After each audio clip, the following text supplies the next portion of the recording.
Hey, this is Tom at the shop. I wanted to answer a question that I had emailed into me, and hopefully it might be helpful to others about finishing. It's from my distant friend or new friend, Troy. He lives in Colorado, and he said he found me on YouTube. And he says, I'm an avid young woodworker. I love woodworking and have been getting more into it, but this time I messed up on our bed. Eek. I took on this big, beautiful bed frame someone was throwing away and tried to refinish it. The bed rail had a lot of deep scratches in it, so I first tried wood putty, but didn't like how the stain took to it. I completely, I think he meant completely, sanded down the bed rail and thought I could stain it all back to a great new looking finish. I was way wrong. Who doesn't have this experience? I want to say thank you in advance. Well, you may want to save that. Please see the attached photos. It says all. I had a lot of nicks and scratches on the rail, so I sanded it completely down and then restained it with Minwax red oak oil-based finish. Tried just a bit of semi-gloss polyurethane on the backside, and it brought out the wood grain more. And I'm thinking that's in a bad way. Doesn't even match the same original look. This pattern style look kind of seems to be really popular in the late 80s style furniture. I'm wondering what I'm doing wrong, and this is where it gets personal. My wife is so upset with me. You're putting the pressure on me now, Troy. When I tried to finish this, it doesn't match, and we've been without a bed for a week because it's in the garage. Now, I have to stop right here and say, can you just put the mattress in your bedroom and sleep on the mattress on the floor? That's at least a good alternative. I know my wife had to suffer through that for more than a year with me once. Now back to the email. Can you please give suggestions on how or what I need to buy, or is there a process to get the original finished look back? Looking at seems like they might have painted this or something to cover the wood grain up. I'm kind of at a standstill now because I don't know what to do or where to go. All right, that's a great email and a good question, Troy. Let me try to answer your question. I'm going to just see if I can pop up the photo here, and if we can get a look at it.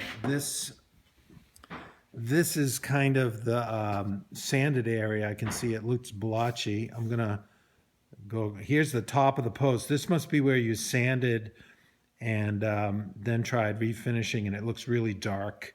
And this is kind of a light golden brown tone. I'm assuming that's the original.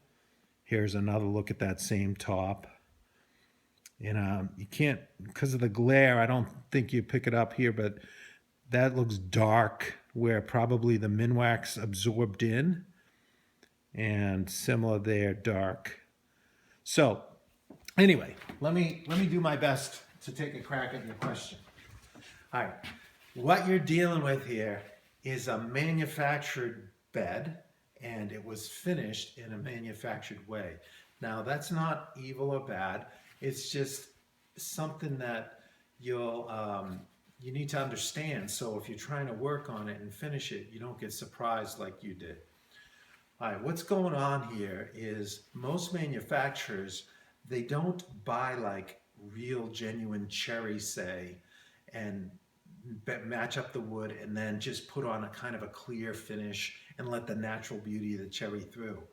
What very often happens is they use a white colored wood, which I'm betting you've discovered when you sanded it all the way off. And then it's the wood finisher who produces the magic and colors uniformly the whole thing and builds up this nice warm wood color that's warm and brown or red or whatever to simulate cherry or something like that. And also in that process, they create a harmonious consistency throughout the beds that they're going to sell, where it's kind of hard to do if you're just trying to match up boards like real wood. So that's what manufacturers need to do. So you get the one that looks the same as the one on the floor, but it's a different animal. It's not like genuine, high quality colored, wood that's clear finish for the rich beauty of the natural wood color. And that's the kind of woodworking I know you're trying to do by yourself in your shop. And that's obviously the kind of woodworking I'm trying to teach people to do, to use fine material and get beautiful, like old world finishes. We're not trying to copy manufactured practices, even though there's nothing evil about that, because you can get cheap furniture. It looks nice, but it's not the same as beautiful custom furniture. So in that way, you find people sometimes throwing out furniture like you did, and you picked up a pretty nice bed. So think of it this way. You're struggling with it, but you're getting a great education for free on that bed. So you're getting lots to practice on, and so far your attempts have been very good and spot on. Most people would try the same thing. But here's a few tips that might help you get the kind of manufactured finish. So Troy, I'll continue now. Your instincts were correct. When you said that it looked like paint, it is almost like paint on the manufactured bed. What they do is they control color by applying it between layers of finish. So they'll spray a toner on the wood depending on what color you're going after. And that's usually a very quickly evaporating, they call it a non-grain raising stain. You don't have to do that, but what you want to do is seal the wood so you can control the color. You put that Minwax oil-based stain directly on the white wood. What happened was it saturated so quickly in that it went deep in and it gave a really dark color next to the other wood that was sealed. So if you did get some on the other wood that still had the finish on, you noticed it didn't absorb like on the top of that cap. So what you need to do is sand that off till you get back to the kind of white base. Then you're going to seal it with, best thing really is a shellac. You can use a regular clear like this, an amber. I think you might want to use the amber because you've got amber in that bed. So just a thin coat. And this is another version of seal coat. Now, if you can find the spray, the amber spray, or use this clear spray, that might be best because to apply it this way is more control. So I put on this piece of, this is white ash, and it's, I sprayed some of that shellac from here up. Here down is just the bare wood. Now, once you get the shellac on there, you want to control, you're going to add color between layers. So the thing that they use there in the factory and other places is, it's called glazing stain. It actually is sandwiched between layers of finish. So you can control it by building gradually with the glazing stain by how much you leave on or how much you wipe off. It's kind of like a cream thickness. Now here's what I use a lot of if I'm going to do this, which I don't use a lot. It's a Balin's shading and glazing stain. You can get it, I think, from Woodworker's Supply. And this is burnt umber, and I mix burnt umber equal parts with raw umber, which browns out. The burnt umber is a little red.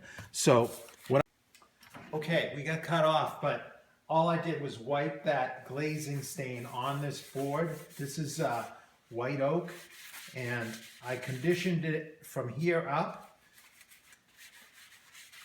with a little shellac, and from here down, it's directly on the wood. You see how blotchy, how saturated it got? So Troy, what you want to do is just seal it, add some kind of colorant, whether it's glaze or some finish that approximates your color, and then you can seal it in with more shellac and top coat it after that. So I hope that helps. It's really all about control and finishing.